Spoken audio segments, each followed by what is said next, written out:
We are going to do a special webinar. This is not one of my scheduled Hangouts on air. This is, well, Friday before Thanksgiving. And I've got Jonathan here who wrote the comprehensive article that went out earlier this week on marketing your business for Black Friday.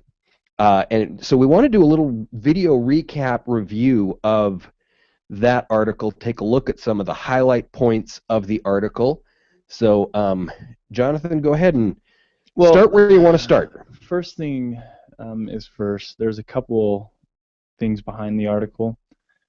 The big thing is it's the trend. It's the wave of the moment. You know, it's in marketing. You want to catch as many waves as you possibly can. It's very similar to surfing, and you know, Black Friday this month, it's phenomenal because I don't know if people realize just the amount of traffic involved for Black Friday online. And I mean, so it's one of the motivations behind the article. I mean, it's just a little insider secret here, but just for example, I mean, we're looking at in the next week, 7 days, probably over 5 to 10 million searches just based around this holiday, and that's per day.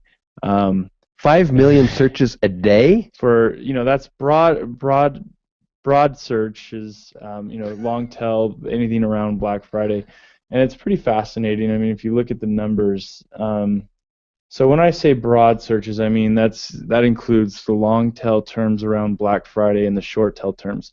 The long tail terms are kind of like, what can I get for Black Friday? People will type in stuff like that. You know, who has the best deals for Black Friday? So you're talking about millions of people going to the search engines, just figuring out their Black Friday needs, and just the exact match. Now, when I say exact match, I mean people who are just typing in Black Friday or Black Friday sales, the exact keywords. You're looking at easily for Black Friday, 5 million searches this month. The average from December to October is around 30,000 searches a month. Black Friday sales, you're looking at 873,000 searches this month, and most of it's going to be in the next 7 days too. This is not going to be spread out through the whole month. It usually comes within 7 days of it. Black Friday deals, 2.2 million people will search for Black Friday deals, and the crazy part about Black Friday deals is the average from December to October is going to be 1,000 people searching for that a month. So you're talking about a wave that was a lake that turned into a tsunami, pretty much, of searchers overnight. So you know, here we are. We're putting out some really incredible content behind this movement for this wave. And we're trying to, you know, catch the wave at the same time. We're trying to actually help people market their business, because this is not something that you can take a marketing course for and understand it. It's a, you know, I've taken many marketing courses and they don't bring up specific holidays and how to market for them and stuff like that. So, I mean, I've been either directly in SEO or reading and, you know, actively involved for my own businesses since about 2007. And until you and I talked about this last week, I really hadn't heard about this kind of hyper event stuff. I didn't really understand that. I was trying to catch that overall wave. Now, granted, I was in the industry of roofing before I directly got into SEO, so there isn't quite a rise and fall like this is. But tell me, how'd you come across this? What made you even think this is where I need to start looking? Well, basically, first thing is we try to look at the month, you know, a month in advance, and look at what's going to be rising in popularity. You know, next month we have bowl games for college football. We have Christmas, stuff like that. And so if you are a small business, it's important to This is the first, the internet has opened up the opportunity for you to capitalize on the big trend of the moment. Mm-hmm. Whereas if you were back in 1980 and the Super Bowl was happening, chances are if you weren't buying the $1 million commercial, or it was probably like $500,000 back um, then you couldn't really capitalize on the Super Bowl.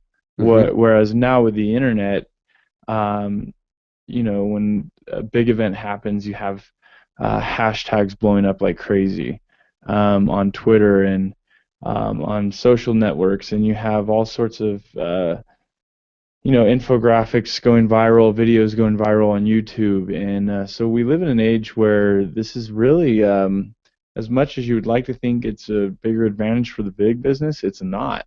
It's actually a better advantage for the small business.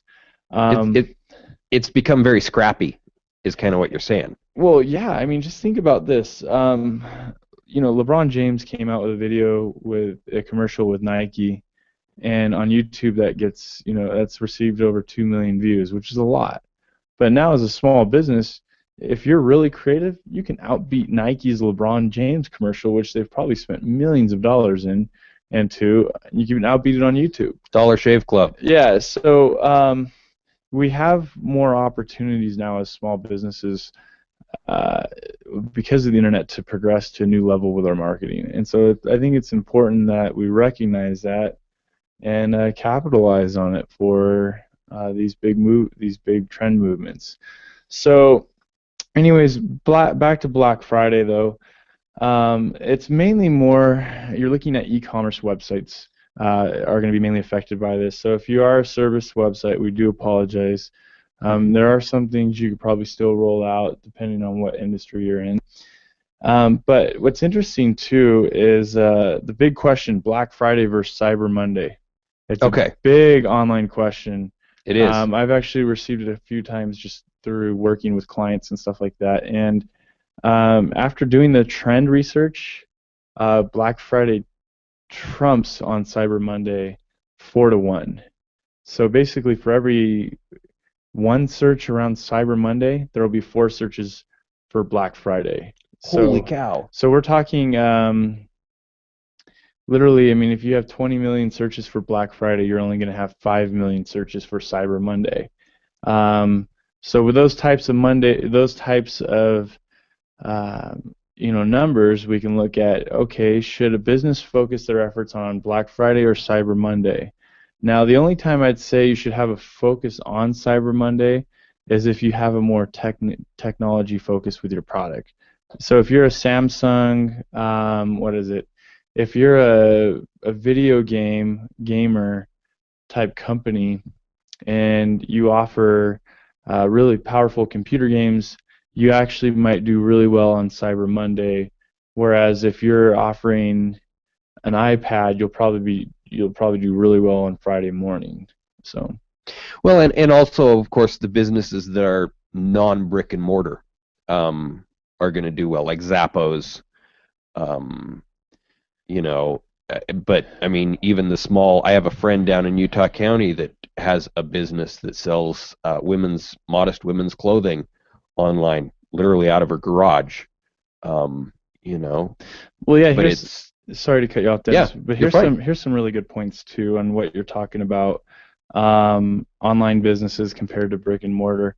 So last year, the total sales came out for Black Friday, and um, the online grew by 32%. The online sales. Okay. So 2008. Let me actually pull it up real quick here. And I'm going to screen share you. So while you're pulling this up, go ahead and point at things with your mouse so that people can see really what you're trying to point at. So right here we could see 816 million in online sales in 2011. Mm-hmm. 2012, 1.4 billion. So it's a pretty solid growth. And the interesting is the average spend per shopper too took a big growth sprout from 398 to 423. Wait a minute. What you're telling me here, these are Black Friday online sales. This is what we traditionally have thought about as Cyber Monday and what I was just talking about right now. as Cyber Monday. But what you're saying here This is, is the day. This is not even including the whole weekend. So this doesn't include whew, Thanksgiving.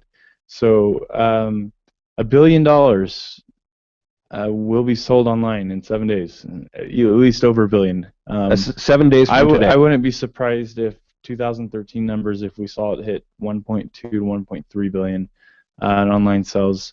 Um, the Wow. growth in store, though, I want to show only grew by 1.3%. So the online sales grew by 32%, whereas the in-store brick and mortar only grew by 1.3%. So what you're seeing here is that A, companies are offering the same deals online. B, I mean, no one likes to wait in lines. First of all, I'm kind of I love sleep. I don't know about you. I'm not a 6 a.m. guy. It's even hard for me to get up and go to work at 6 a.m. So what's gonna make me get up and go shopping at 6 a.m.? Oh yeah, for sure. So that, and I think the internet has helped helped made us more homebodies. There's a lot Hmm. more homebodies in the world today. So just to know that I don't have to drive around town and scramble and deal with all sorts of crazy people running after products that I don't really care about. It's kind of nice. I could go online and I could jump from website to website in seconds, whereas if I was out and about, I'd have to probably drive 10 minutes to each store, 5 minutes to each store if you're in a nice community. So and the great part is a lot of like the same deals are online, um, and the product's usually there online. I don't know if people realize this, but if you go to the store and there's 5,000 people waiting outside and wanting the PlayStation, 4, and they only have 300, You're cooked. they'll sell out in the store, but they will not sell out online because you're buying from the main headquarters online, whereas you're only buying from the small retail store in the store. So, You couldn't hear. I just had some music go on that went. "Mer, mer, mer, mer." That's really sad. yeah, I mean, the point is like the incentives to buy online are actually not as bad compared to the in-store. There are some traditional folks, and we got to respect that they love the concept of waiting in line at 6 a.m. and bless their souls, we need them on this earth because I don't know where Black Friday would get its growth from if it wasn't for those people. Um, I have a sister-in-law that is yeah. hardcore, loves Black Friday, and I shake my head. I don't understand why she loves it. She will spend all day during Thanksgiving, like strategically planning the attack. I mean, it is like warfare, and she's just into it. And she's this really quiet, docile, not in your face. But I'll tell you what, when Black Friday Yeah. comes around, gloves come off. And like I said, there's nothing wrong if you're that type of Black Friday shopper. It is funny though, being on the marketing end, you see both sides, and so you see past the deal a little bit more when you're on the marketing side. Oh yeah, for sure. Because when you're the one making the deal, you definitely look at it like, is this really a deal? Like, and as marketers, it definitely impacts you. You don't get as fooled by the 10% off or the 20% off. Now there are people that they love that, and I love discounts. Don't get me wrong, and that's good. So it works in marketing. So on to what else we were talking about here. There's many different ways that online websites or businesses can go about it. First thing is getting on Black Friday websites. These websites generally work their whole year around this holiday. They do all their content development, their link building, you name it, for this specific holiday. And so chances are you're not going to beat them. Because as a business, you're probably maybe working a few weeks out of the year to do really well for Black Friday online. These guys work the whole year. So have you looked up some of the behemoths of the Black Friday websites that you're talking about? I mean, can you name some URLs? Well, yeah, so like BlackFriday.com, which bought out most of the Black Friday websites, they're a pretty big deal. Offers.com, DealNews.com, they have big Black Friday sections. Um, Anyways, there's a whole, and there's more to this list. There's a whole group of Black Friday websites, and the point is like you're not going to beat them out. Um, It's true. so if you can't beat them, join them, and that's use it as a channel to get your product out on, and that's what a lot of big businesses have done, and small businesses have kind of shied away from it. Um, it does take money, advertising money, but it's a good channel to consider placing your advertising instead of having it on a traditional billboard that might cost you $1,000 a month that might not even do anything. Mm-hmm. So just another thought. Deal of the day websites. We've hit this day and age where they're a dime a dozen, but they still make money, and I don't get how they make money, but Groupon, we have a lot of Living Social, we have a lot of local ones like KSL, where there's time deals, the whole day deal, all day deals, and they'll mark a product 50% off, and those are going to be booming as well next week. It's kind of their season to enjoy giving discounts as well. So one of those things, if you can find some to get on, I know local newspapers across the country have them. San Diego Tribune, they have a really good one out there that I was going to be a part of. I was going to do a product on a few years ago. So yeah, it's a big thing. Another thing was the hashtagging, the social media. Yeah. This is one thing that blew me away. How many people will hashtag Black Friday come Friday morning? I mean, we're looking at per second, around 3,000 to 4,000 hashtags per second, just on hashtag Black Friday. So Target, they did a really good thing this year. I mean, their marketing departments, they were right on the ball. They were the first ones to buy hashtag Black Friday, the ad space for hashtag Black Friday, first on Twitter. So, the amount of impressions they're going to get is going to be insane, first of all. So, and the thing is with hashtags, it is difficult. This is probably one of the most, you have to be as creative and as innovative with hashtag marketing.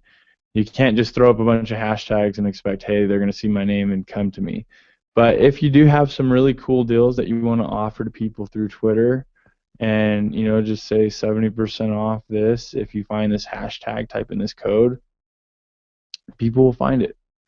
Let's touch just on hashtags a little bit, because even though hashtags at this point are now available on basically all platforms of social media, they have personalities. They don't function the same way on, say, Instagram, which pretty much the best way to search anything on Instagram is the use of hashtags. So that's really how you find stuff on Instagram. Okay? Yeah. So dropping big lists of hashtags on Instagram is appropriate and even thought of as cool. You go do that on Google Plus, people are going to blow you up. They're going to be so mad. 2-3 hashtags and, that's it. And keep in mind, Google Plus automatically reads your content and throws a hashtag or two up there. On Facebook, hashtags are different than the others because if you hashtag on a page, like a business fan page, then that hashtag is live to the world. But if you and I hashtag with each other on our personal pages, only you and I and those who follow us can see those.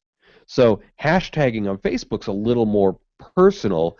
If you're trying to use this for marketing, those little nuances are really going to be vital to how effective you're going to be at Yeah, hashtag Black Friday. knowing the social engines is a big thing. You know, Instagram is definitely the spammy hashtag arena where you could throw up 30 and it's cool, people enjoy it, and then They do. They literally enjoy it. It's kind of fun, and I enjoy it there. But yeah, I'm still, I enjoy the hashtags. I still think it's a little awkward, especially some of them, but it's cool. I mean, it's weird clicking on them though, and you see all these weird posts about that hashtag or something. It's just kind of funny. You could find some weird stuff when you click on hashtags and you scroll down because you're just about anywhere. You're basically connecting with the general public, and there's some funny things, and everybody has their opinions. And there's a new science behind hashtag marketing, though. I mean, we had a guy, here at the office, um, actually former managers here, management.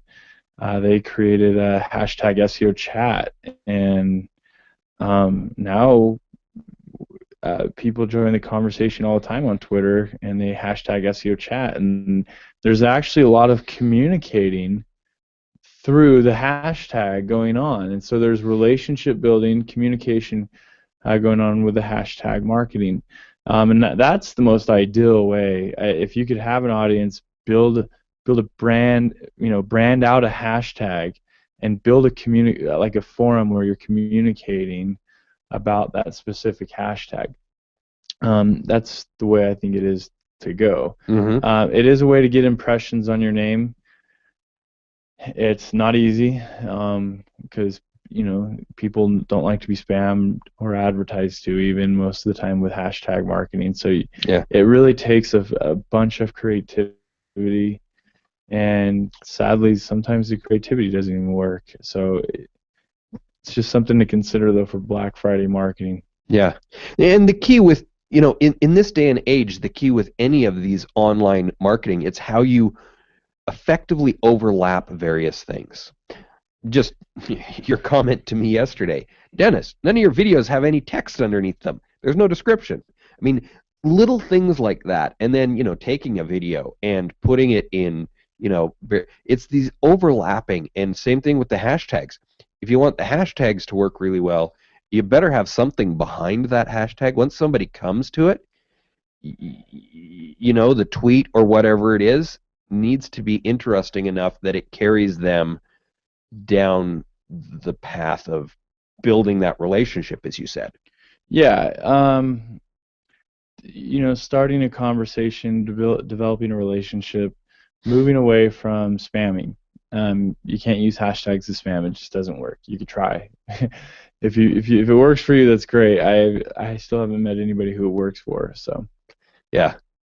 One thing that I like to do with hashtags on Instagram specifically is, if you ever look at any of my posts there, the very last hashtag will be like a joke about what I've written about. And it's like, there's no way somebody else is using this 45-letter hashtag, and you've got to notice the camel capping in order to even make out what it is. It's my little, I think I'm funny. But then again, my kids don't think I'm funny at all. So. But yeah, you can have fun. You can have a lot of fun with hashtags if you understand them. Yeah, I agree with you. So another thing was, a big thing about Black Friday marketing is it's all about the deal. I mean, and the reason why people are crazy about this is they really feel like this is the time of the year they get the best amount of value for each dollar they put into each store. And so selling you have a couple things. You're trying to sell them to get into your store, and then you're trying to sell them on your deals and stuff like that. And that's really difficult because you're still trying to make profit, and that's where you might have to be a little bit more aggressive and break even on some products. And you might have to do that online if you want to be effective online. And hopefully they'll buy other products that will have a higher profit margin. But yeah, the deal marketing is a huge deal, and this is, you know, Christmas time coming up. It's not affordable to buy gifts for everybody in the family, and you got kids and you got parents, and uh, Christmas is a very expensive time. Even like people that are traditionally doing very well, uh, this time of the year they buckle down to find the best deals because you still have to pay the bills in December, Mm-hmm. but you have to unload, you know, the presents as well. And so deal marketing is very crucial. And if you ignore deal marketing for Black Friday, I could see a lot of failure happening in your strategy.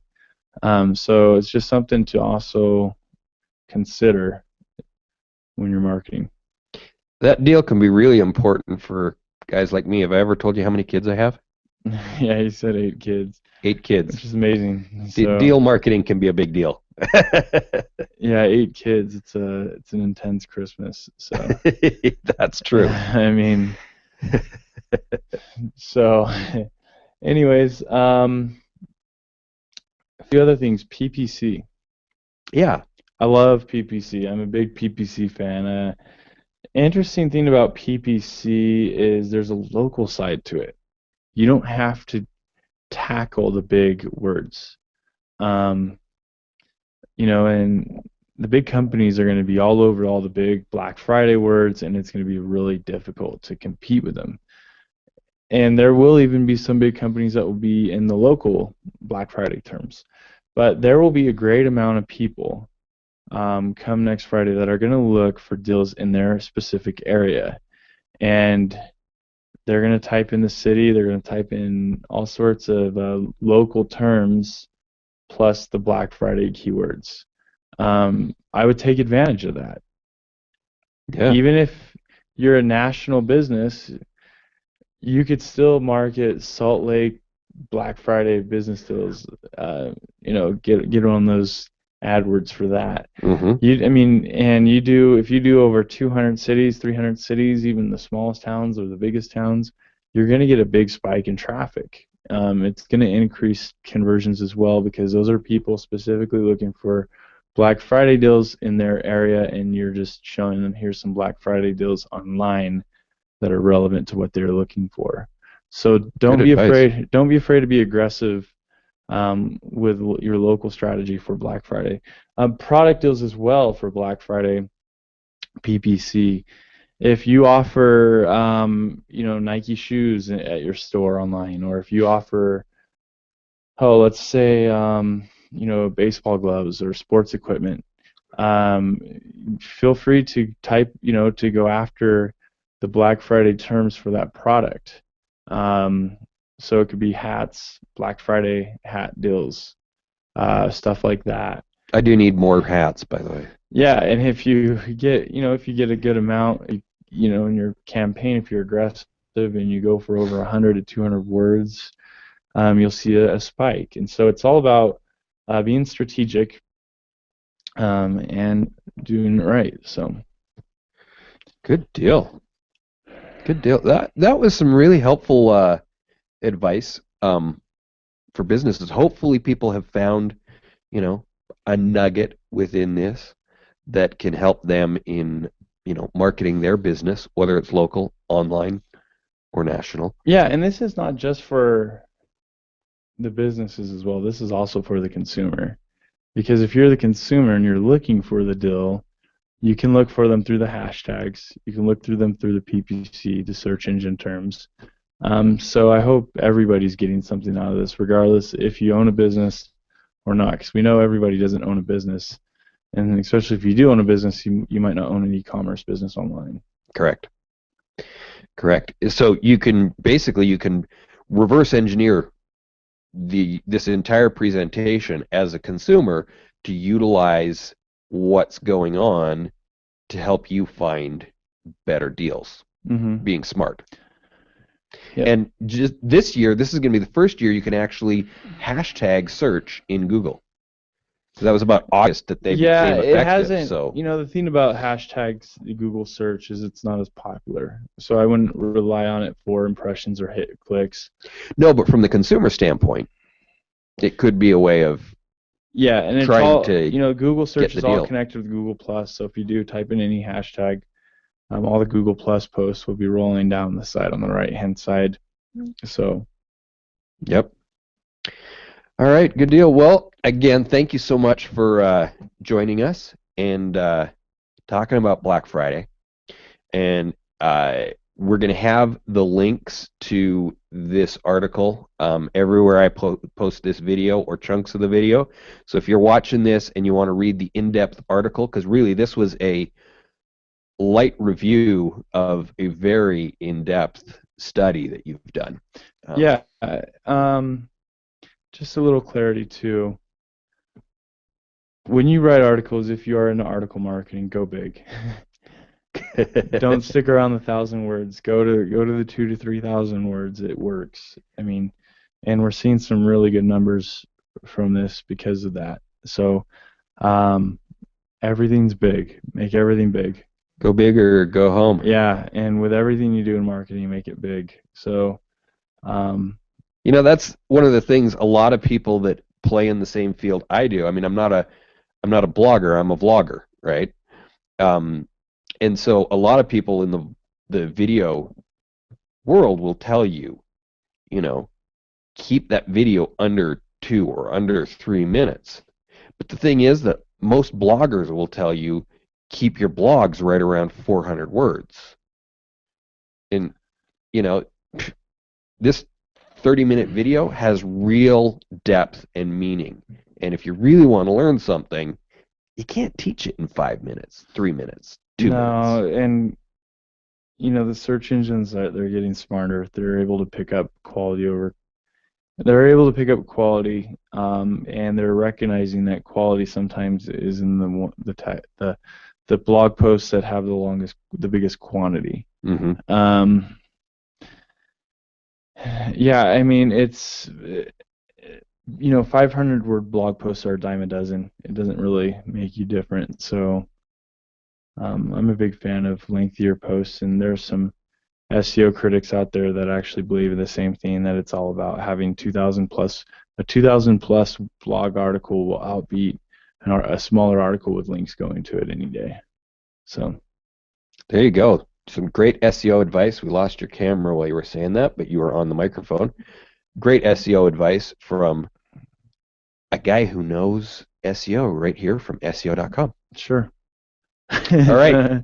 Well, thanks for watching. Enjoy your Friday next week, however you're going to spend it. Me, I'm going to be right here in this seat, actually, during the whole thing. We're doing a special Black Friday edition of Network Roundtable.